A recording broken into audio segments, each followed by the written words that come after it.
Senhoras e senhores, bem-vindos de volta. Estamos na nossa aula 22. Terminamos os fenômenos cadavéricos na aula passada. Estamos ainda dentro do estudo da tanatologia e restou falar um pouco, então, do exame de necropsia. Nós já falamos muito dele quando tratamos lá a questão da perícia no CPP. Nos resta, pessoal, falar da parte médico-legal no que se refere às provas de concurso, que o exame de necropsia, primeiramente, ele vai detectar a causa da morte, ou tentar detectar a causa da morte, mas, sobretudo, analisar os vestígios materiais intrínsecos ao cadáver, certo? O termo necropsia, eu já comentei com os senhores, ele também se confunde com a autópsia, certo? E o português também aceita tanto necrópsia quanto necropsia, o termo com acento ou não no O. Ele vai fazer a distinção também, e são importantes para estudo para concurso público, as lesões in vitam. In vitam, termo latino que significa em vida. Então, as lesões que foram praticadas antes da morte e as que foram praticadas após a morte. Isso também estaria relacionado com a cronotanatognose, ou seja, com os fenômenos cadavéricos que se dão em decorrência do tempo e a análise, o estudo dessa diagnose temporal no sentido de aferirmos o horário mais próximo possível do exato da morte, da entrada em óbito do cadáver, certo? Então, quais são as principais lesões in vitam? Hemorragia, retração dos tecidos, equimoses e hematomas, lembrem da diferença para eritemas, reações inflamatórias e a coagulação sanguínea, certo? Lesões in vitam, lesões causadas por animais predadores, antes ou depois da morte. Aqui nós podemos ter lesões causadas em ambas as situações, lesões in vitam ou pós-mortem, após a morte. Gente, isso é muito comum, principalmente na criminalística, a ação de animais, tanto animais subaquáticos quanto animais silvestres da fauna. Muito em decorrência da ocultação do cadáver, certo? E muito também por conta da ação da fauna cadavérica, que esta não depende do ambiente, ela vai aparecer em algum momento se o cadáver não for descoberto. Ainda, se as lesões foram causadas por acidentes, ou se possuem características compatíveis com, ou se as lesões foram intencionais. E aqui nós estamos falando do dolo. Então, aqui na necropsia, o médico legista vai poder fazer uma distinção bem clara entre dolo e culpa, e também vai poder falar da negligência, ou, digamos assim, da coação, da coerção da vítima por parte de animais predadores. Certo? Então, nem sempre nós vamos estar diante na necropsia de uma análise de exames pós-mortem. É uma pergunta que aparece bastante em concurso. Necropsia trata das lesões pós-mortem? Apenas? Sim. Não, mas ela trata das lesões in vitam também. O cadáver pode apresentar lesões que, pelas características, são compatíveis com aquelas que são produzidas com pessoas com vida. Certo? Agora, o exame de lesões, sem dúvida nenhuma. Este não faz análise pós-mortem. Exame de lesões é um exame praticado em pessoas vivas, certo? Então, cuidem o jogo de palavras, que aqui o avaliador pode querer confundi-los. Muito bem.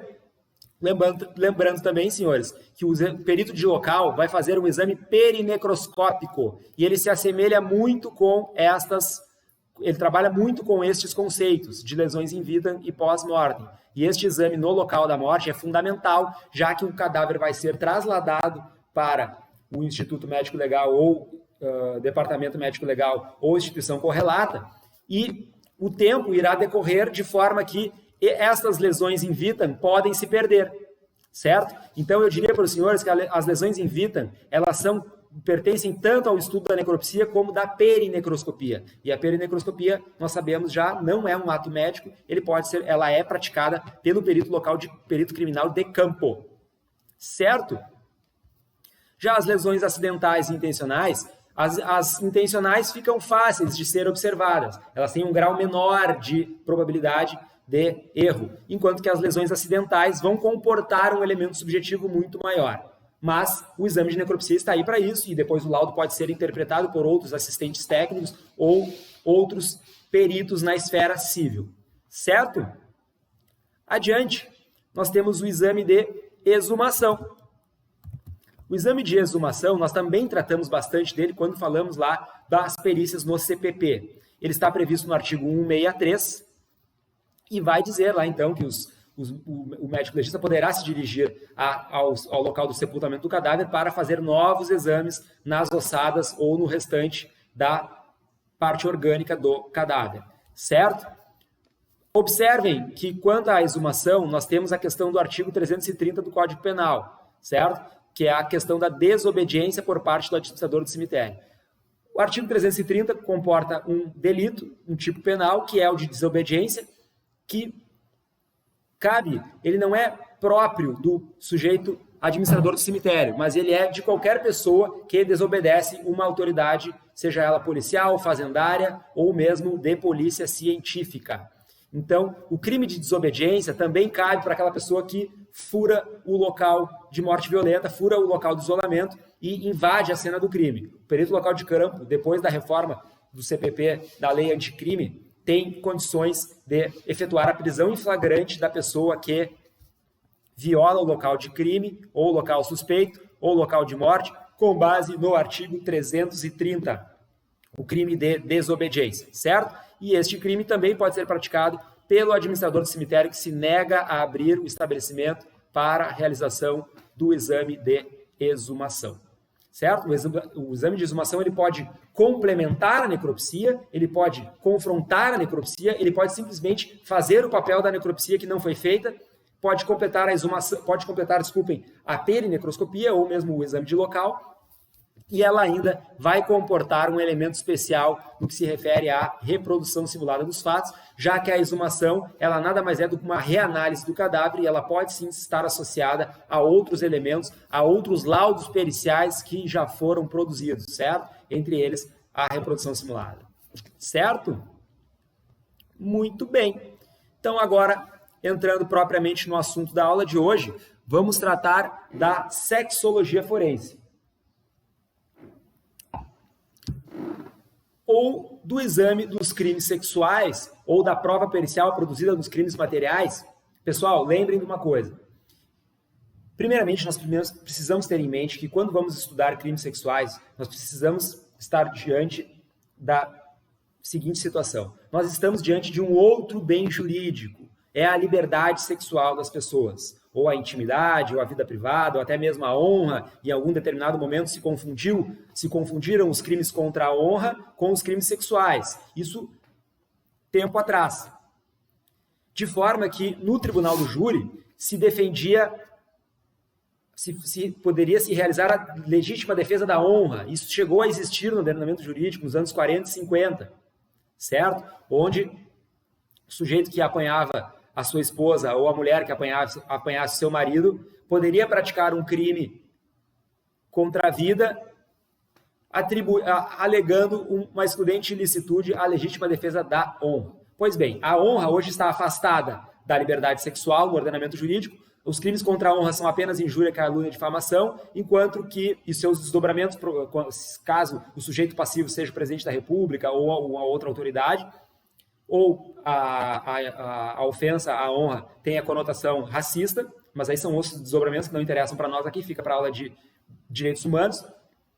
E, por outro lado, nós temos a liberdade sexual, esta sim protegida, e nós vamos ver que houve alterações importantes na lei, sobretudo a partir do ano de 2009, que causam uma confusão. Nós vamos ver lá na frente que o crime de estupro, a partir da reforma de 2009, ele passa a causar divergências jurisprudenciais no que se refere à possibilidade da tentativa de estupro. E mais, até 2009, no ordenamento jurídico brasileiro, apenas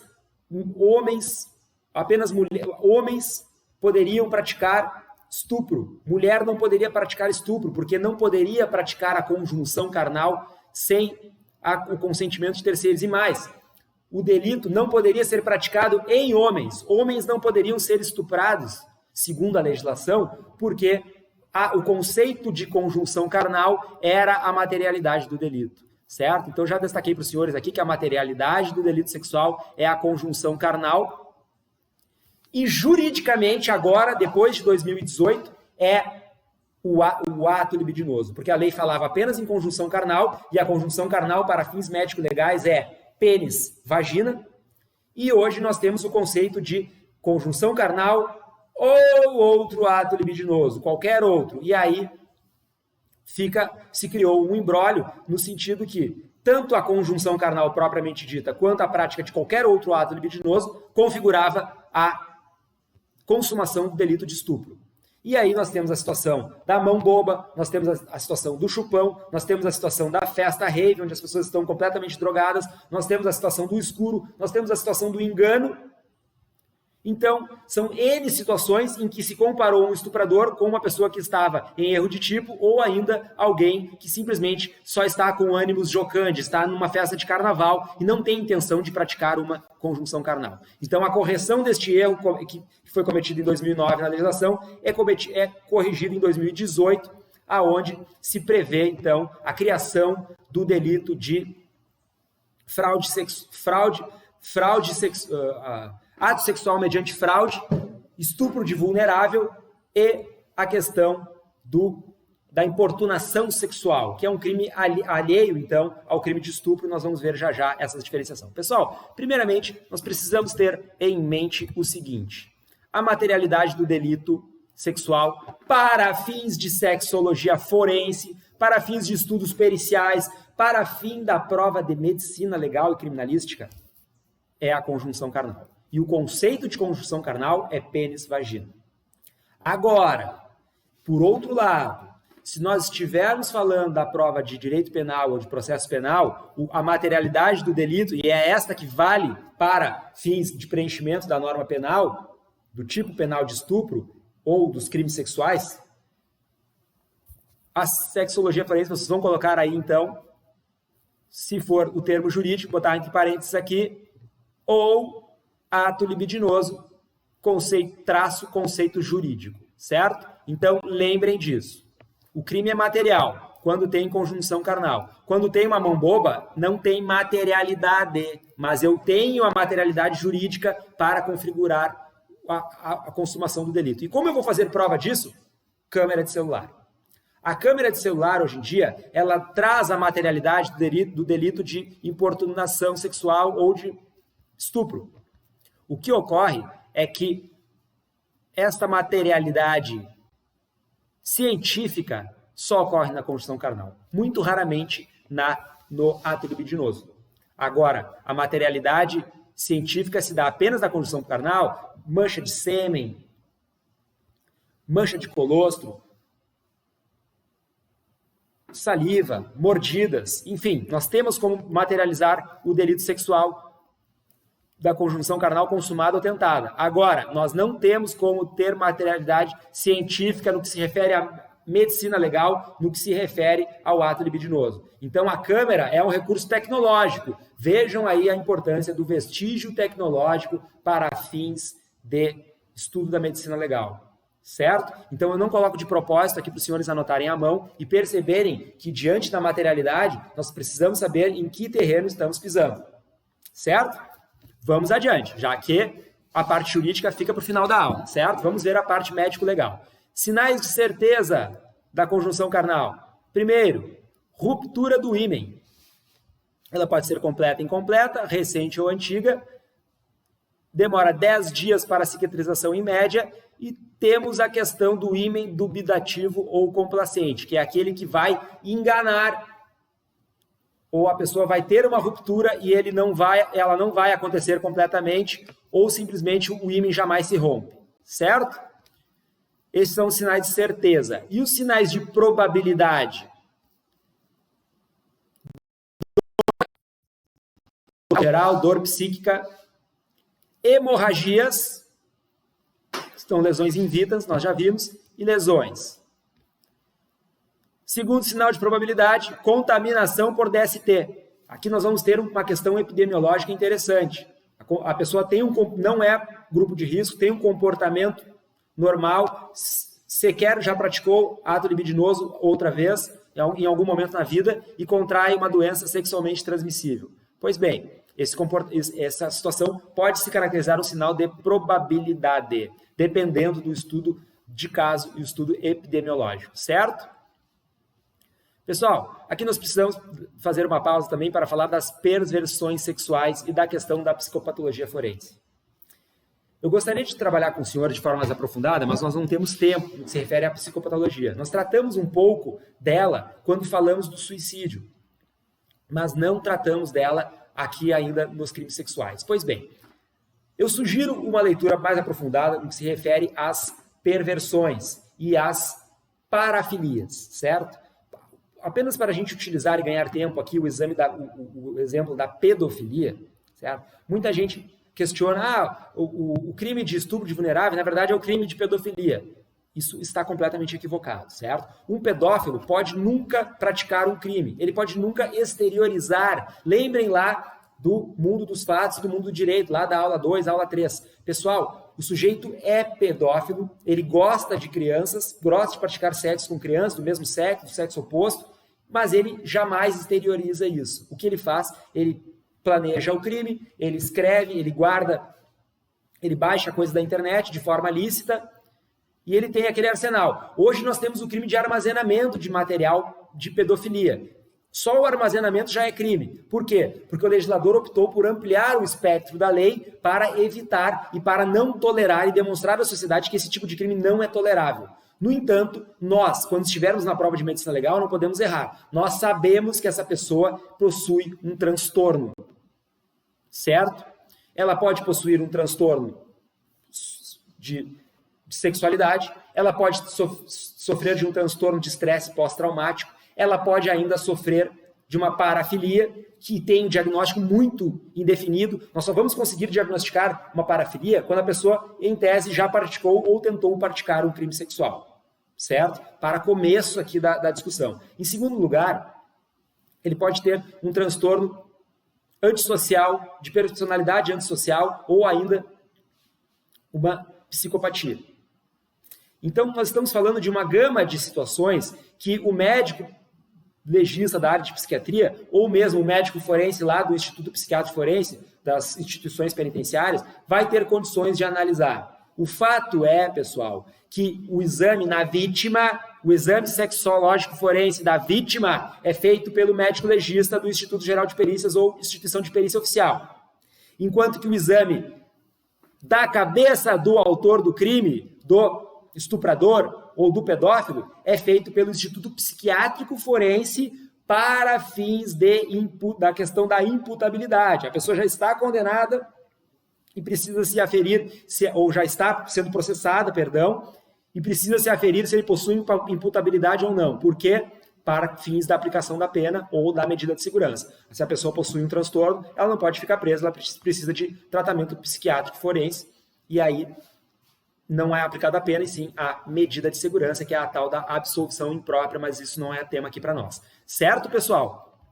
Então percebam a gama de conteúdos, o brainstorm que se faz aqui em torno da sexologia forense, e nós vamos focar para tentar acertar em cheio na prova de vocês. Pessoal, as perversões, como eu já disse, elas podem ser de caráter quantitativo, e aqui o destaque é para a satiríase e a ninfomania. Satiríase, quantitativo, quantidade de relações sexuais, no que se refere ao homem. Ninfomania, quantidade de relações sexuais no que se refere ao sexo feminino, certo? Então aqui o homem quer bastante sexo, aqui a mulher quer bastante sexo, certo? No que se refere ao aspecto qualitativo, não é a quantidade que interessa, por outra via. O masoquismo, onde a pessoa gosta de sofrer dor ao ter relações sexuais, a pedofilia, que é um tipo de parafilia, e a necrofilia, que é a obtenção do prazer através do sexo com cadáveres. Essas importam bastante para a nossa prova, tá, gente? Só não confundam a pedofilia com as outras parafilias. Não esqueçam que nós temos o estuprador adulto que gosta de crianças do mesmo sexo, nós temos o estuprador adulto que gosta de mulheres, o estuprador adulto que gosta de crianças, nós temos a estupradora, segundo a reforma de de 2009, perdão, o estuprador pode ser a mulher também. Então, até 2009, o crime de estupro era um crime próprio, apenas o homem poderia praticar. Aliás, perdão, porque apenas o homem poderia ser sujeito passivo do crime de estupro, até 2009, certo? Esse é o entendimento que nós temos. O que importa para a prova aqui, então, é que elas podem ser quantitativas ou qualitativas. Eu quero que vocês observem bem isso e não façam confusão. Tudo bem? Vamos para a parte da lei, então? Vamos lá.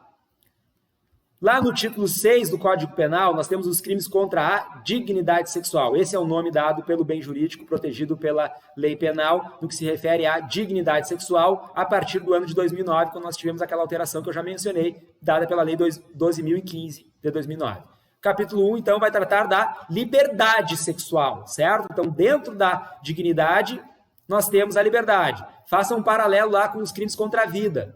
Nós temos os crimes contra a pessoa e dentro do título é os crimes contra a pessoa. Dentro do título, nós temos o primeiro capítulo, é os crimes contra a liberdade. Então, os crimes contra a liberdade sexual é o bem jurídico mais bem protegido pelo título 6, que trata da dignidade sexual, gente. É assim que funciona. Existe uma hierarquia e o primeiro deles ele está em ordem de preferência pelo legislador. Tudo bem? Vamos lá. Estupro. Artigo 13, caput. 213. Constranger alguém, ou seja, uma pessoa física humana, não interessa se é adulto ou não, mediante violência ou grave ameaça, ou seja, se for consentido, não caracteriza estupro, a ter conjunção carnal. Até aqui era o que se dizia antes de 2009. A reforma está aqui, ó. Ou a praticar ou permitir com que eles pratiquem outro ato libidinoso. Ato libidinoso, conceito amplo. Nós não temos um conceito definido sobre, nem na legislação, nem na medicina legal, sobre o que seria o ato libidinoso, para fins de aplicação da lei penal. Então, nós temos que recorrer à fonte indireta de direito, a jurisprudência e a doutrina, vamos dizer o que é o ato libidinoso. Já existia jurisprudência antes de 2009 e já dizia que o ato libidinoso, por exemplo, é a mão boba. Então, lembrem do vestígio digital e lembrem lá da gravação do ato libidinoso. Reclusão de 6 a 10 anos. Vejam que pena pesada para uma consequência que até o Carnaval de 2008 era considerado apenas uma brincadeira. Então, percebam, pessoal, que o direito penal ele trata do dolo. Eu preciso saber qual o dolo que a pessoa tinha. Ela pode não ter o dolo de praticar o ato libidinoso, mas isso é matéria de defesa lá para o defensor do estuprador, certo? Nós vamos ter o estupro majorado pelo resultado e vamos majorar pelo resultado se a vítima ou a vítima é menor de 18, então se é de natureza grave ou a vítima é menor de 18 ou maior de 14, reclusão de 8 a 12, certo? Se resulta a morte, 12 a 30. Então, é o estupro seguido de morte, é um crime bastante grave, embora o bem jurídico protegido não é a vida, mas sim a liberdade sexual. Lembrem, o sujeito quer estuprar e acaba matando. Questão de prova, questão de direito probatório. Nós não temos como aferir isso apenas com um exame científico, saber o dolo da pessoa. Certo, pessoal? Adiante. 214 foi revogado e o 215 vai prever, então, a violação sexual mediante fraude. Ter conjunção carnal, nós já sabemos o que é, ou praticar outro ato libidinoso com alguém, alguma pessoa humana física, mediante fraude, ou outro meio que impeça ou dificulte a manifestação de vontade da vítima. Ou seja, a vítima foi induzida. Lembrem, então, da pessoa que diz possuir muito dinheiro, ou lembre a pessoa que dizia que não era casada, certo? É uma mentira, é uma fraude, é um meio que impede ou dificulta a livre manifestação. A pessoa, se soubesse que ela era comprometida, não teria praticado a conjunção carnal ou o ato libidinoso, certo? E a pena também é pesada, de reclusão de 2 a 6 anos. E se o crime tem dolo econômico, também se aplica uma multa. Importunação sexual. Esse delito é o novo, tá? De 2018. Ele acabou, pessoal, com uma questão referente à tentativa. Lembrem lá do iter criminis, que eu falei para vocês que os atos de cogitação e preparação do crime não são puníveis, que nós só podemos punir o crime material a partir do início da execução. Lembram também que eu falei para vocês que nos crimes formais basta o início da execução para a consumação, eu não preciso do resultado? Pois bem, olhem agora de novo aqui o crime de estupro. Constranger alguém mediante a ter condição carnal praticar ou a permitir que se pratique. Então, constranger alguém mediante violência, a ter a conjunção, ou a praticar ou permitir. Então, se a pessoa apenas permitir com que ela se pratique, já estaria configurado o estupro. E mais, eu falei para vocês que o ato libidinoso, ele possui uma tênue diferença para uma tentativa. Ele se consuma de forma muito tênue, o ato libidinoso, de forma que eu não consigo saber o momento exato da consumação do delito, se é que eu vou ter condições de aferir. Ou seja, nós havíamos acabado com a tentativa de estupro. A tentativa, pessoal, é uma forma de autoria, onde a pessoa tenta executar e atos alheios à sua vontade impedem que ele faça. Mas ele quer, então ele responde pela tentativa. Aqui a pessoa não quer matar, ele responde pelo estupro tentado, mas acabou matando. Pode ser o estupro tentado seguido de morte? Pode. Ele não consegue estuprar, ele tentou, mas ele acaba praticando a morte. A pessoa morreu do coração. Pessoal, então lembrem aqui que agora, a partir de 2018, nós temos o crime de importunação sexual, que é aquele que diz o seguinte: praticar com alguém sem anuência ato libidinoso, com o objetivo de satisfazer a lascívia própria de terceiro. Então aqui fica claro que a pessoa tem que ter o dolo, praticar sem anuência. Então a pessoa precisa praticar, não adianta que ela pense, que ela olhe. O ato libidinoso pode ser até um olhar, segundo a jurisprudência. Então vejam que linha tênue aqui para o médico legista trabalhar. Pena de reclusão de 1 a 5, se o ato não constitui crime mais grave. Lembrem lá do crime meio, do crime fim. Eu quero matar uma pessoa, para isso adquiro uma arma de fogo de uso proibido. Eu pratico um crime autônomo, mas o objetivo é matar. Então, se eu consumo o delito mais grave, eu respondo pelo mais grave acrescido de 1/3 e não pelos dois crimes em concurso, porque um é crime meio do crime fim. Lembrem lá do concurso de crimes, aonde se o dolo é um só, os crimes meio, o crime fim absorve os crimes meio. Assim como o crime mais grave absorve o crime mais brando e o crime especial derroga o geral, aquelas regras de aplicação da norma penal que nós já conversamos. Certo? O 216 revogado e se cria o 216A, criado lá em 2001, que vai dizer o seguinte: constranger alguém com o intuito de obter vantagem ou favorecimento sexual, prevalecendo-se o agente da sua condição de superior hierárquico no exercício de emprego, cargo, função. Então é aquele sujeito que possui uma hierarquia funcional mediante a vítima, e aí ele constrange a pessoa com este intuito do favorecimento sexual. Então pode ser até uma massagem, pessoal, pode ser até uma ereção, pode ser até um suspiro que a pessoa está tentando obter, constrangendo a vítima, certo? E ele se vale da condição de superior hierárquico. Tudo bem? Detenção de 1 a 2 anos. E a pena se aumenta se a vítima é menor de 18. Ainda, vamos adiante. No capítulo 2, nós temos outro bem jurídico tutelado. Dentro da dignidade sexual, nós temos os crimes contra vulnerável, ou seja, aqui a proteção é contra a liberdade sexual do vulnerável. Quem é o vulnerável?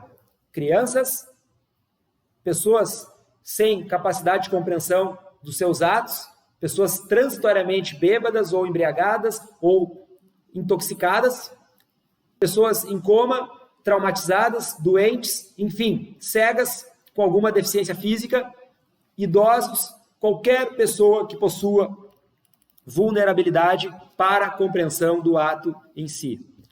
Crime de sedução foi revogado. Crime de estupro de vulnerável. Ter conjunção carnal, que nós já sabemos o que é, ou praticar outro ato libidinoso com um menor de 14 anos. Então, 13 anos, 11 meses, 29 dias. Menor de 14. Se tiver 14 completo, não configura o crime do artigo 217. É estupro majorado por ser maior de 14 e menor de 18. Lembram? Tudo bem? Então tá, aqui o sujeito passivo tem que ser menor de 14.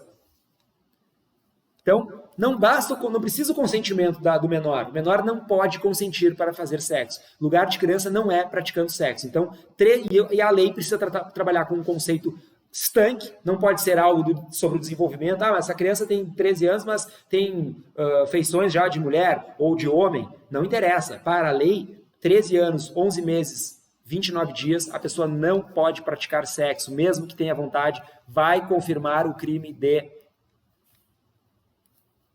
estupro de vulnerável. Certo, pessoal? Pena de reclusão de 8 a 15. Incorre na mesma pena quem pratica as ações descritas no caput com alguém que, por enfermidade ou deficiência mental, não tem o necessário discernimento para a prática do ato, ou que, por qualquer causa, não pode oferecer resistência. Pessoal, é o conceito que eu acabei de dar para vocês de vulnerabilidade. Certo? Aqui, agravado pelo resultado, se causa lesão corporal de natureza grave, 10 a 20. Lembre que o dano, a lesão pode ser mental. Se resulta a morte, reclusão de 12 a 30. Certo? E as penas aplicam independentemente do consentimento. Fica bem claro aqui, ó, do fato de ela ter mantido relações sexuais anteriormente ao crime. O fato de não ser virgem não importa, pessoal. Não importa para a consumação do delito de estupro de vulnerável. Então percebam que proteção que foi dada para o vulnerável. Ele não está mais na liberdade sexual de qualquer pessoa. Ela está lá no título 2, vulnerabilidade a liberdade sexual do vulnerável. Certo? Então, houve revogação de crimes em 2005. Em 2009, nós temos a criação desse delito. E lá em 2018, nós temos, então, a criação dos demais crimes sexuais. Certo?